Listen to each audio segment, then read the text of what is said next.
Welcome back to Shotels. আর এইবারের ভিডিওতে আমি আপনাদের নিয়ে যাব আমাদের বাড়ির কালী পুজোতে, এবং যেটা মোটামুটি প্রায় 200-250 বছরের উপর পুরনো, বাংলাদেশ থেকে হয়ে আসছে এই পুজোটা। এবং এই ভিডিওতে আমি কভার করব যে মাকে ঘরে আনার আগে কিভাবে প্রস্তুতি পর্ব চলছে এবং মাকে ঘরে যখন আনা হলো কিভাবে আনা হলো। এর পরের ভিডিওতে আমি কভার করব যে মায়ের পুজোর পর্ব, ভোগ খাওয়া ইত্যাদি।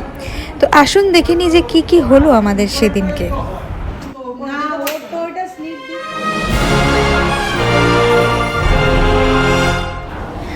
নাড়ু পাকানোর জন্য এখানে নারকেল কোড়ানো হচ্ছে, এবং সেই দিনকে শুধু বাড়ির লোকেরাও নয়, পাড়া প্রতিবেশীরাও প্রচুর লোকজন এখানে সেদিনকে চলে আসে আমাদের বাড়ির কালী পুজো দেখতে। কখনো কখনো লোকাল কেবল চ্যানেল থেকেও কভার করা হয় পুজো। আমি যখন প্রথম বিয়ে হয়ে গিয়েছিলাম তার আগে আমি দেখেছিলাম যে লোকাল কেবল চ্যানেলেও টেলিকাস্ট হচ্ছে আমাদের বাড়ির পুজো। তো সেটা খুবই গর্বের বিষয় আমাদের জন্য। তো যাই হোক, যেহেতু হাতে হাতে সবাই মিলে কাজ করছে তাই খুব চটপট হয়ে যায়, আর খুব আনন্দ সহকারে সবাই মিলে কাজ ভাগাভাগি করে করতে থাকে। ইতিমধ্যে ঠাকুরের ভোগ রান্নার প্রস্তুতি শুরু হয়ে গেছে, যেটা মাকে নিবেদন করা হবে, এবং যারা পুজোর পর উপস্থিত থাকবেন তারা সেই ভোগ গ্রহণ করতে পারবেন। তাছাড়াও বাড়ির বাকি সদস্যদের এবং যে কোনো দর্শনার্থী বা পাড়া প্রতিবেশীরা আসবে, এই দুদিন ব্যাপী তারা ভোগ খেতে পারবে, এবং তাদের জন্য ঠাকুরের ব্যবস্থা করা হয়েছে। তো কেউ যাতে অভুক্ত অবস্থায় বাড়ি থেকে না যায়। এবার মাকে ঘরে নিয়ে আসার জন্য সবাই বেরিয়ে পড়েছে। আমাদের বাড়ির ঠাকুরের রীতি হলো যে এই 200-250 বছরের পুরনো যে কাঠামো বা প্রতিমা ছিল সেটাকে বিসর্জন দেওয়ার পর আবার সেটা কাঠামোটাকে তুলে আনা হয়, এবং সেই কাঠামোটাই মন্দিরে রাখা থাকে। পরের বছর সেই কাঠামোতেই মাটি লেপা হয় এবং নতুন মূর্তি গড়া হয়। তো ওই 200-250 বছরের পুরনো খড়ের প্রতিমার মধ্যে এখন হয়তো কিছুই অবশিষ্ট নেই, কিন্তু ওই প্রতি বছর তাতে নতুন খড় চাপিয়ে মাটি চাপিয়ে আবার মাকে গড়া হয়, এবং সেটা বিসর্জন দিয়ে আবার সেটা তুলে নিয়ে এসেই মন্দিরে রাখা হয়। এই রীতিতেই পুজো হয়ে আসছে।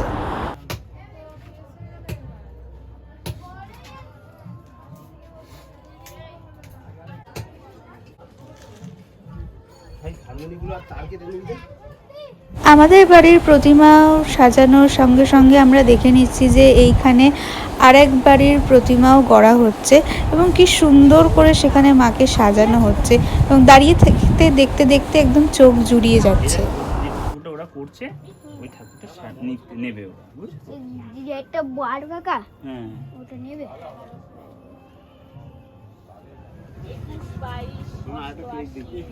ঠিক আছে, ওই 90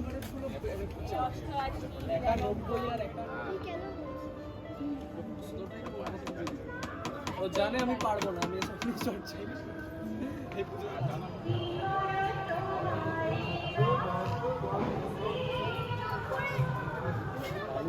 প্রতি বছরের মতো এবছরও এখনও শিল্পীর মাকে সম্পূর্ণ সাজিয়ে ওঠা হয়নি, এবং আমরা সবাই অধীর আগ্রহে অপেক্ষা করছি যে কখন মা সম্পূর্ণ সুসজ্জিতা হয়ে আমাদের সাথে বাড়ির উদ্দেশ্যে রওনা হবে। কিন্তু তাতে আমাদের আক্ষেপের বিশেষ কারণ নেই, কারণ মায়ের এই সাজসজ্জা দাঁড়িয়ে দাঁড়িয়ে দেখতে আমাদের বিশেষ ভালো লাগে। এবং সব কিছু পরে যখন মাকে নিয়ে আমরা বাড়ির উদ্দেশ্যে রওনা হই, তখন এই অপেক্ষার ক্লান্তি আর আমাদের থাকে না। না দাঁড়া, তুই না ওইগুলো এখানেই রাখ, পড়বে না তো। কেন এটাকে রাখো? এইটা পড়বে না, কিন্তু এইটা হাতে নিয়ে এইটা বাবা একটু বসে এগুলো কিছু করলো না, দাদা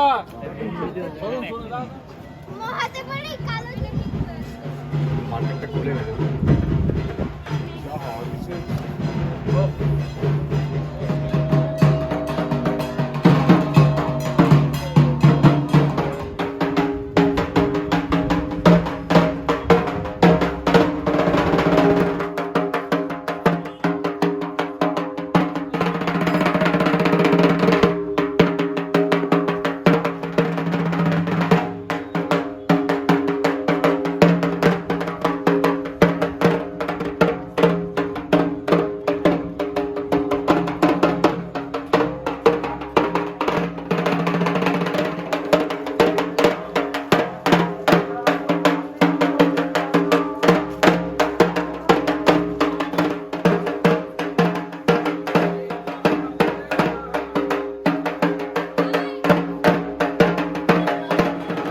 সমস্ত পাড়া ঘুরিয়ে হেলতে দুলতে সবাই মিলে মাকে নিয়ে বাড়ি পৌঁছে গেলাম অবশেষে।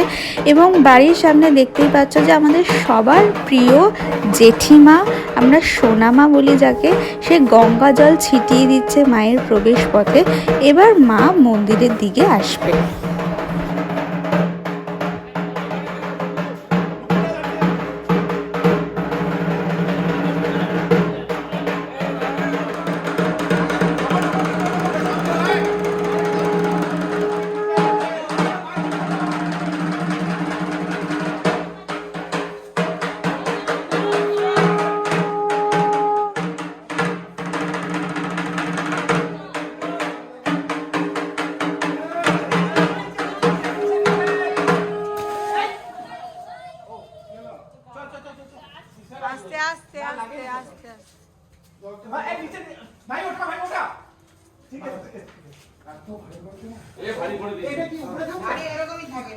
না না শুকায়নি, কাঁচা মাটি কিছু হয়নি। পান চাপা দিয়ে দিয়েছি, পান গলাকে দিয়েছিল।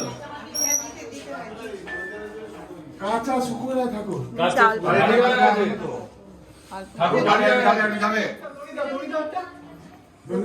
ওটা আরেকটু তোলো না, মুকুটটা নিচ থেকে একটু উপর দিকে তোলো, ফুলটা দেখা যাচ্ছে না, একটু তোলো। শুকিয়ে গেছে, শুকিয়ে গেছে। আমার বাবাটা এসে গেছে।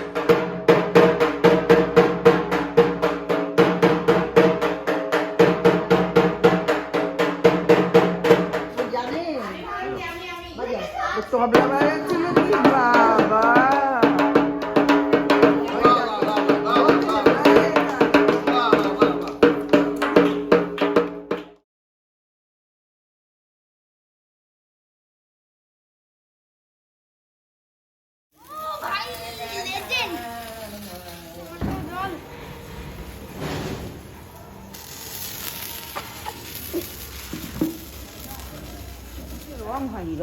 নানা রকম সোনা, রূপো এবং ফুলের গয়নায় এখন মাকে সাজানো হচ্ছে এবং বাচ্চারা লেগে গেছে এখন দিওয়ালি পার্টির জন্য। সমস্ত বাচ্চারা বাজি টাজি ফাটিয়ে একদম ধুমধুমার কাণ্ড জুড়ে বসেছে।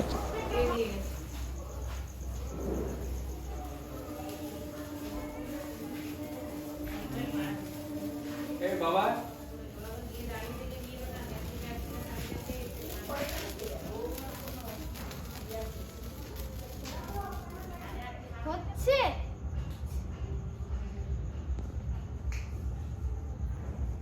কি হচ্ছে? ওই তো পুরো রকেট বাবা।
হালকা গান বাজনার অনুষ্ঠান দিয়ে আজকের দিনটা শেষ হলো। কালকে ছিল মায়ের পুজো এবং ভোগ খাওয়া। সেই সমস্ত ব্লগ নিয়ে আমি আবার নেক্সট ভিডিও নিয়ে শোটেলসের চ্যানেলে চলে আসবো। So stay tune to Shotels and stay happy, stay healthy. Bye by.